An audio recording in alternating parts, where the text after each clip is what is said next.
moistly. All right, welcome everybody to Speaking Moistly. It has been a little while. With me today, my guest host is Greg. Greg, how are you today?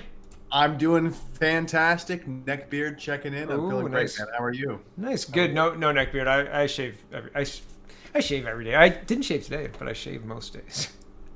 Good. Yeah, well, you know, I don't know. I like to shave. It's one of those things. I don't know why. I've shaved all the time. Like, I had a beard for maybe 6 or 7 months. And then once I shaved that, I was like, not going back. Not even a shadow. All right. I'm just rolling with the punches. Yeah, right, fair enough. Hey, man, lockdown is a good time to grow a beard. If you're going to grow a beard, it's good. Or a goatee. Okay. Mackenzie Gray says, well, no, Justin Trudeau says, I hear you, I see you, and as you call out systemic racism and unconscious bias, as you call for action and as you call for it now. So this is last week's tweet that Mackenzie tweeted this out. And this call for action, despite really any kind of direction for action, I don't think they know what they're calling for. They're just calling for some kind of action. We've got to do something. And Justin Trudeau's signaling that he hears you and he sees them.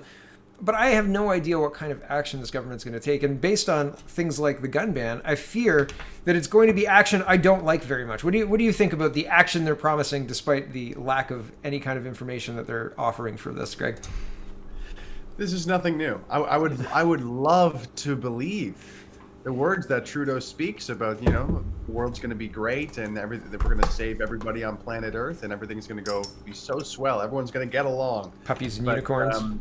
Yeah, and if anybody's been following Trudeau, especially seeing what he says in the House of Commons, or talking about paper water box type of things, it's nothing new, and it's really unfortunate because this is kind of almost the mode operandi to a lot of progressive politicians in general. Mm-hmm. It's all promising utopia, and then when it comes to the actual actions, sometimes there's nothing there at all. Yeah. Bill Moore. Yeah. We're not, I mean, sometimes not even, sometimes the words are, we can't tell you because privacy, right, Catherine McKenna? Where's all that infrastructure spending? But Bill Morneau will sit there and tell you that about the kind of data that they're looking to investigate to inform them about what plans to take next. But they will not tell you about what actual plans they're looking at taking, and they'll be really vague in their rhetoric, and they'll be really vague in what they're talking about. But then the news will kind of fill it in with speculation, and it sounds like maybe they have a plan. I don't think they have a plan at all. And that second part you just mentioned is their next key play, which is we're talking to experts. Mm-hmm. We're doing the research. We're looking into this, mm-hmm. and unfortunately, when you have a news media that is funded and largely subsidized by the Liberal government, like you said, they speculate and they really extrapolate it, and they really, they put a really nice rose-colored glasses hue on everything that they're saying. But right. For this issue in particular, mm-hmm. we can mention the gun ban. We can mention how it does nothing about illegal guns, mm-hmm. and we can mention the death of Black people in Toronto within the past month. That's happened from illegal guns that no one's talked about. Mm-hmm. Bill Blair definitely didn't talk about it. Yeah, he acts like that doesn't even happen. It is kind of jarring and like funny. Well, I mean, funny is the wrong word, but like notable that Bill Blair talks a big talk about all of the gun ban and the impact that it's having, but he ignores all the stats of the shootings. Like, it's daily. I have multiple tweets a day that with the hashtag Toronto violence, all one word if you're interested, that are shootings or other violence in Toronto. And I've even started with like other Hamilton violence, etc., because it's not decreasing the violence that's happening in our communities, despite these experts being consulted, despite the Liberals trying to be careful, but they're not careful, and they don't listen to any kind of criticism. In fact, if you criticize, you are almost unpersoned. It's like, how dare you? Yeah, go ahead. I'm getting so tired of making parallels to 1984. I'm like so tired of referencing stuff like Orwellian stuff, but it very much is this totally backwards inverted thinking where our public safety minister does not talk about crime. No. Well, I mean, why would you do that? And it's like, this is such backwards nonsense that It's really scary. And of course, now we have, anarchism is justified and all that fun stuff. Yeah, I think that it's interesting too with regards to the justification of anarchism or anarchy in general. These anarchists that have taken over in Seattle, the communists and the people who are supporting them and saying like, you don't understand. It's I don't even know what the play is in Canada, because like the race relations are so different between.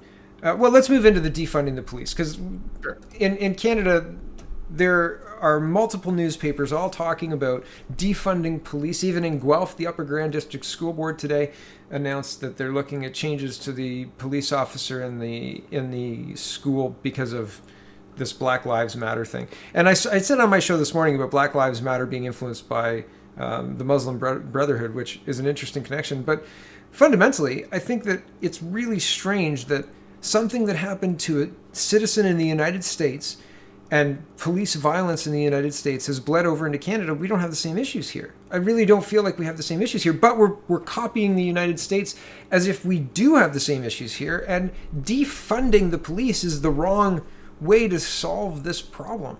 Like taking money away from the people who are supposed to be getting into dangerous and difficult situations because we pay them enough and because they're given the powers that are necessary to deal with those situations. Taking the money away from those people is not going to make it easy to get high quality police to do that difficult job, that difficult public facing job. So it's really a strange thing to see our politicians embrace it so much. One of the disgusting fundamental premises of real racism is that you make these huge, awful assumptions about a group. Mm-hmm. And it's really ignorant to do that. It's really ignorant to make a huge, sweeping assumption about a big group of people. Yep. But what are we seeing? We're seeing this thing where all cops are the same, or all cops are the same as these cops in Minneapolis. Mm-hmm. And it's just, of course, it's very ironic. And although I do believe that there probably is an issue with unconscious biases and weird allegiances within a police force, it sounds like in Minneapolis it was especially really awful. Yeah. Because they even sent in this bogus police report in that particular situation. And this should be something where we look at specific situations. Yeah. We look at the history of that police force, that local police force. Yeah. But to kind of across the board vilify police in general, it just seems it's off the mark. I can understand where the people are coming from, but it's not a very nuanced sort of specific thing honing in on the actual problem. Right. It's crazy divisive rhetoric that is only driving a wedge between the nation, really. Yeah. Well, it's similar to the racism accusation. We have to act right now. There's something happening with racism. It's systemic. It's everywhere. The other day, so I was at we have a pool. There's a pool nearby that we're allowed to use without the social. Nobody looks at us weird for the social distancing. We can use the pool. So my son and his cousin were there, and my son's cousin said, "He's doing stuff to me. Stop it." And I said, "What does he do?" Because I was just kind of far enough away that I couldn't see exactly what was happening, but close enough to see that nothing had happened. And I said, "Well, what happened?" He said, "He's doing stuff to me." And I said, what's his stuff mean? He said, stuff. And I was like, no, that's not good enough, right? So you need to be able to say, this is the problem that we need to solve. Doing stuff to you is not did he do anything? And ultimately he hadn't done anything at all. He was just trying, one was trying to get the other in trouble. But I like that you brought up that daddy moment, because that's what we need. We need I actually saw a tweet that I thought was very profound, which, last week when the world was burning and all the riots and everything was breaking out. Yep. Someone said on Twitter, "I can sum up everything that's happening right now. Fatherlessness." Yes. Yeah. And I think that applies to a lot of different things, but on the common themes that we talk about, the lack of leadership, the lack of a kind of matriarchal authority. Patriarchal I was going to authority. In government. Yeah. To say a daddy figure to be no, don't do that. Yeah. You're going to your room. Stop it now, because if you don't. Yeah. And Dangerous Minds comes to mind, and I don't know why, but this was probably one of the first movies. Remember with Michelle Pfeiffer? and she was going to save all the inner city kids, and she found out it was way worse than what she expected, and she ended up helping one or whatever.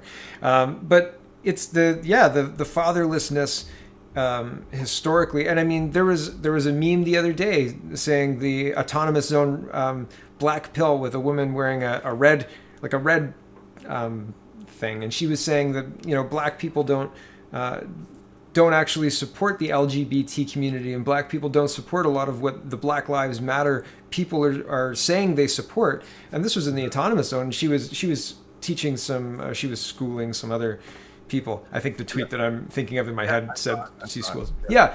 So, she's saying like these people are misrepresenting what black people, like she said, black people are conservative, and those are her words, not mine. But I think that it's quite interesting when you've got all of these people usurping the name of like Black Lives Matter, usurping blackness in and of itself in order to make this statement. And then the statement is police are bad, take all the funding away from them. And it's like, does that solve the problem, or does that exacerbate things? Does that make things worse? And going back to the fatherlessness where we started, it was in that community that the lady in the clip that I was referencing, the Twitter clip, she was saying like they did this to us. Those same Democrats who started the KKK, who came north to go into the businesses once the Civil War was ended, those people are the same people then as they are now, and they're oppressing us the same way, using the same tricks. And I found it so weird and so poignant that either everybody's fallen for it, like the whole press, all these governments, the UN, everybody's fallen for it, or maybe there's something else going on. But I don't understand how people on the ground can see things one way, and then you can open a newspaper and see defund the police and not have any of the nuance at all that is being discussed. This is an interesting time to live. Like, either you're asleep and you're kind of sleepwalking through it, but man, if your eyes are open, this is paralleling some crazy, crazy historical times, like 1930s Germany and others too. Yeah. And I mean, people are pointing fingers in all sorts of directions. And I think the media is really one of the biggest problems in this case. Yeah. And I'm even seeing alternative media really kind of, just kind of like fall into that habit of, okay, we need to get views, we need to get clicks. Yep. And, it's very easy to get views and clicks when there's riots and looting going on. It's very easy to get clicks instead of, pushing for a more productive, nuanced, clear conversation. Yeah. Because you mentioned nuance, and we need nuance, clarity, and leadership more than ever.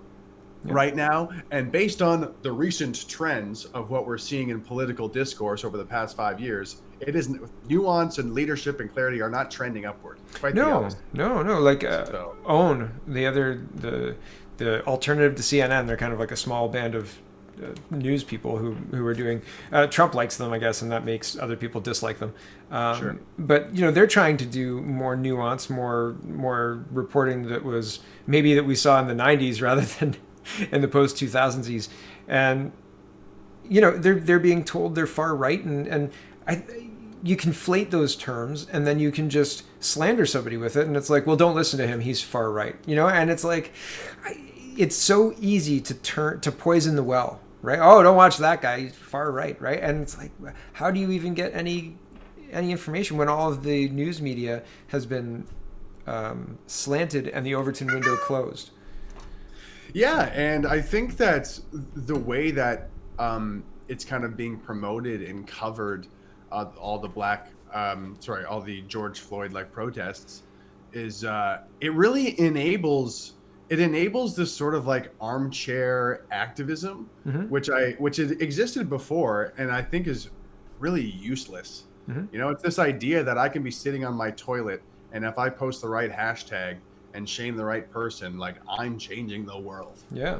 And I gotta say, like you said, it's so easy. It's so easy to pity someone and feel bad for them. Yeah. You know what's challenging? And actually takes effort and work?